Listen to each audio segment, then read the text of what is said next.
Thank you, Mr. Chair. So we've heard a lot of accusations and sensationalism thrown around here today, which is not new for this committee. But I do think we need to be clear about what we're really talking about today and what the so-called sanctuary city policies actually mean. What Republicans are calling sanctuary cities, it simply means that a city or a state is not going to do the job of ICE for them. That's it. Republicans are acting like there's like a mythical barrier that keeps ICE completely out of cities. If you're listening to Fox News, they make it seem like they're police at the borders of Chicago keeping ICE agents out, and that's simply not the case. Republicans want every town, city, state to dedicate their limited resources to entering what's called a 287G agreement with ICE to either do their enforcement work on the ground or hold people in custody for an additional 48 hours on detainers. That's 48 hours beyond the lawful detention. To be clear, that is illegal. In more than 700 counties in at least 9 states, there are policies or court decisions limiting these ICE detainers, as it is such a blatant violation of the Fourth Amendment. And when people's Fourth Amendment rights are violated, it's the cities, not ICE, who face civil lawsuits. As a reminder to Republicans, the Fourth Amendment is the one against unlawful searches and seizures. Just last year, New York City's Department of Corrections had to pay $92.5 million in a settlement to those they unlawfully detained for ICE. Republicans are putting these mayors between a rock and a hard place. And the reason that they're doing this is because Trump is trying to get them to do illegal things. If they work for ICE, they risk violating their own residents' constitutional rights and opening themselves up to costly litigation. But if they don't do Trump's bidding, they're being threatened with losing federal funding. Today's hearing is nothing more than a shakedown against the mayors of some of our nation's biggest cities and a part of Trump's ongoing anti-city crusade. In Trump's America, if you disagree with his priorities, then you lose federal dollars. Just last week, Donald Trump actually called city leaders who oppose his cruel policies sick politicians. Just a few days before that, his border czar, Tom Homan, threatened that he would be bringing hell on the city of Boston.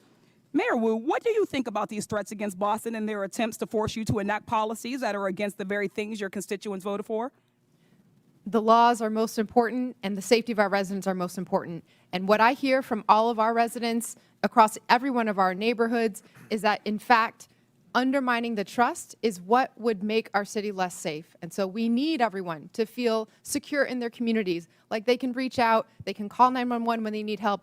And in our city, those laws actually help Boston police solve crimes. Thank you. Mr. Beer, question for you. I'd always thought that my Republican colleagues were strong supporters of state and local sovereignty and were against intrusion from the federal government. Do you think this lawsuit seems consistent with that position?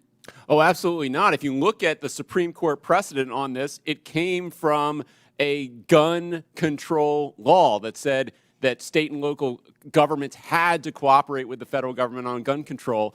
The Supreme Court said that's unconstitutional. Not a single member on this side, I believe, would be against that Supreme Court decision. Mm-hmm. There is nothing illegal about protecting people's constitutional rights and due process, education, and equal treatment under the law. But it is illegal for the federal government to withhold federal dollars that these cities' taxpayer dollars have gone towards.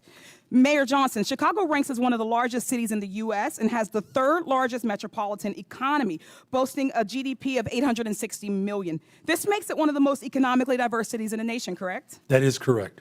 Would it be fair to say that your city generates billions in taxpayer revenue and that the average taxpayer in Chicago and Illinois contributes more than around $20,000 in federal income taxes, which is more than $1,310 above the national average? That is absolutely correct. So can we conclude that Chicago residents pay significantly more in taxes than they receive in return, contributing at least $5 in taxes for every $1 they get back in federal support? More than our fair share. Thank you. Only 9 states have taxpayers that contribute more to the federal government than they receive. All 4 of our mayors are from states on that list. Yet Republicans are saying that they should lose that money because they don't agree with their dear leader.